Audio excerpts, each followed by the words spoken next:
It all started so simply. A text message sent, just like any other day, with barely a second thought. It was a small gesture, almost automatic, but it carried a world of meaning tucked between the words. I was full of hope and everyday chatter, eager to share a little brightness with someone I cared about. There's a certain comfort in these daily exchanges, a rhythm that makes us feel connected, even when we're apart. I sent it this morning. Thinking of you, hope you're having a lovely day. To a dear friend who means a lot to me. It was a simple message, but it felt like a small bridge between our lives. Hours passed, but my phone stayed silent. The screen remained blank, untouched by any reply, as if the world had paused for just a moment. That little blue tick showed it was delivered, but there was no reply. The message sat there, waiting, like a question hanging in the air. At first I shrugged it off. She's probably busy, I told myself. Life gets hectic, and sometimes we all forget to respond right away. But as the minutes turned into hours, the silence grew heavier, like a single drop of ink spreading through clear water, slowly colouring everything it touched. The longer I waited, the darker my thoughts became. What started as a simple pause began to feel like a wall. Did I say something wrong? Was there something in my words that could have been misunderstood? Was my message too much or not enough? I replayed every word in my mind, searching for a hidden mistake. That one unanswered text became a canvas for my anxieties, staining every corner of my mind with doubt and uncertainty. It's strange how something so small can grow so large in our thoughts. Suddenly, it wasn't about the message, it was about the friendship itself. I wondered if something had changed, or if I was just overthinking. It's startling how quickly a single drop of doubt can cloud everything, turning a moment of silence into a storm of questions that echo long after the phone stops buzzing. Our minds try to protect us by imagining the worst. It's like building a fortress. Each what if another stone in the wall. We think we're keeping pain out, but the walls grow so high no sunlight gets in. The fortress becomes a cage, trapping us in our own fears. We live in the gloom of imagined tragedies, missing out on the real world. The suffering inside our mental fortress is often worse than any real pain. We think we're safe, but we're just isolated.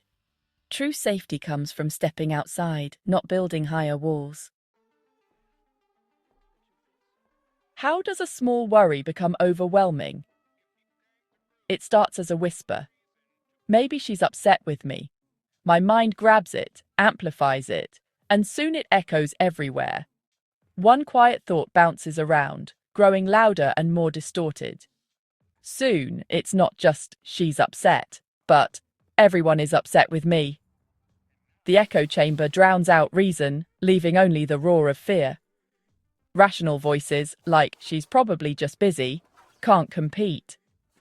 The original worry is lost in a storm of self-doubt. I'm left alone with the noise I created. The journey from whisper to roar is fast and isolating. It's easy to get trapped in the echo chamber of our own anxious thoughts. Our minds are storytellers, weaving narratives to fill in gaps. When there's uncertainty, anxiety grabs the darkest threads. Fear, doubt, old hurts. It starts with "she hasn't replied," then pulls in every awkward memory and insecurity. The story grows, becoming a tangled web of negativity. What began as a simple text becomes a tragic epic of social failure. The more I struggle, the more entangled I become. The web feels real, sticky with the illusion of truth. I'm trapped by the story I've spun from thin air. This is the creative and destructive power of our minds. We become architects of our own confinement through the stories we choose to weave.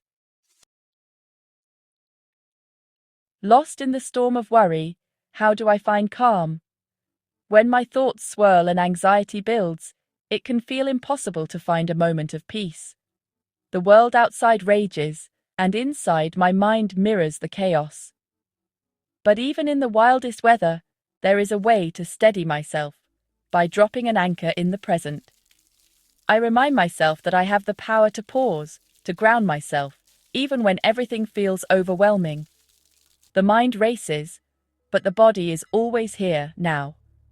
My feet press into the floor, my hands rest quietly. My body becomes my anchor, a reminder that I am safe in this moment. I close my eyes and breathe, focusing on what I can feel. The chair beneath me, the gentle support it offers, the way it holds my weight and keeps me steady. The texture of my jeans, rough and familiar beneath my fingertips, reminding me of the present moment. The cool air on my skin. I notice the tiny goosebumps that rise, the subtle shift in temperature, the way the air moves gently around me, connecting me to the world. I open my eyes and really look, letting my gaze settle on what is real, right here. The light on dust motes, the green of leaves, the way sunlight dances through the window and paints patterns on the floor, the grain of the table. I trace the lines with my fingers, feeling the grooves and ridges, grounding myself in the details of now.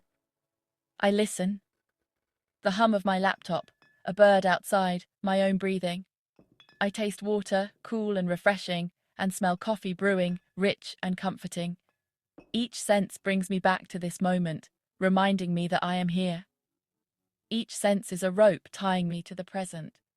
I hold on, feeling the strength of these connections, letting them steady me. These are not what-ifs, they are what is. The present is not a question, but a certainty I can return to again and again. They pull me out of the sea of catastrophic thoughts. When I feel myself slipping, I reach for these anchors, and they lift me up. The storm may rage, but with my anchor down, I am steady. I can weather the winds, knowing I am grounded in the here and now. I am held in the calm harbor of now. The world may be uncertain, but this moment is safe, and I can rest here. This is how I return to myself. In the stillness of my senses, I find peace, and I remember that I am enough, just as I am right now. We live in two worlds. One is the wild, unpredictable jungle of what if, a place where our minds can get lost in endless possibilities and imagined scenarios. This jungle is thick with uncertainty, and every shadow seems to hide a new worry or fear, waiting to leap out at us when we least expect it. The other world is the garden of what is. Here, everything is grounded in the present moment. The garden is open, sunlit, and filled with the gentle beauty of reality as it truly is, not as we fear it might become. The jungle is wild, tangled with anxiety and imagined dangers. It's easy to get caught in its thorns, feeling trapped by thoughts that spiral out of control, convincing us that disaster is just around the corner. My mind loves to wander there, exhausting itself on phantom threats. I find myself replaying old worries or inventing new ones, as if preparing for every possible outcome could somehow keep me safe. But the garden is simple, real. My cup of tea warming my hands, my feet steady on the floor, the distant sound of a car passing by outside. These are the anchors that remind me of what's actually happening right now. In the garden, there are no monsters lurking, no tragedies unfolding, just the quiet, gentle reality of now. The breeze moves through the leaves, sunlight dances on petals, and for a moment, everything is enough. The real work isn't to clear the jungle completely, it will always exist somewhere in my mind. Instead, it's about learning to choose the garden more often, to step onto the path that leads me back to presence and peace. When anxiety strikes, I pause and gently ask myself, am I lost in the jungle, or am I standing in the garden? This question helps me notice where my attention has wandered and invites me to return to what's real. Choosing the garden is an act of self-kindness, a way of caring for myself by letting go of imagined fears and embracing the comfort of the present moment. It's about returning again and again to what's real, not what's imagined or feared. Each time I do, I find a little more peace, a little more clarity. The garden is always here, waiting for me. An open invitation to come home to myself whenever I'm ready. Fighting anxiety only tightens its grip, like wrestling a tangled ball of yarn. The more I struggle, the tighter the knots become. The only way forward is patience and gentleness.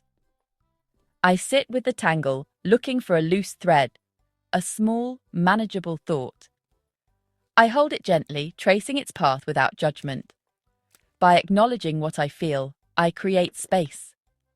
Slowly, the knots loosen, tension eases. It's not dramatic, but gradual, a process of gentle unraveling. Freedom comes not from fighting, but from compassionate attention. This is how I begin to free myself, one small thread at a time. After the storm, we need rest, a quiet harbor within ourselves. Life's ocean will always have storms, but I can build a safe port. This harbor is made of small acts of peace, a cup of tea, a walk in the park, a few minutes of stillness. Each peaceful moment is a stone in the harbor wall. When anxiety hits, I guide myself into this safe place. The storm may rage outside, but in here the water is calm. Building this harbor takes practice, but it grows stronger with time. Even in life's biggest storms, I can find calm and security within. To you, who is tired from fighting invisible battles, I see you. Your exhaustion is real, your burden heavy.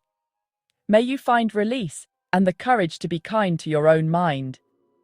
Meet your worries with compassion, like soothing a frightened child. Guide yourself back to the present, again and again. Rest in the peace of what is, and trust your senses to anchor you. Untangle fear with a gentle touch, and build your quiet harbor. Wrap yourself in the softest blanket of self-acceptance. You are enough. Be well.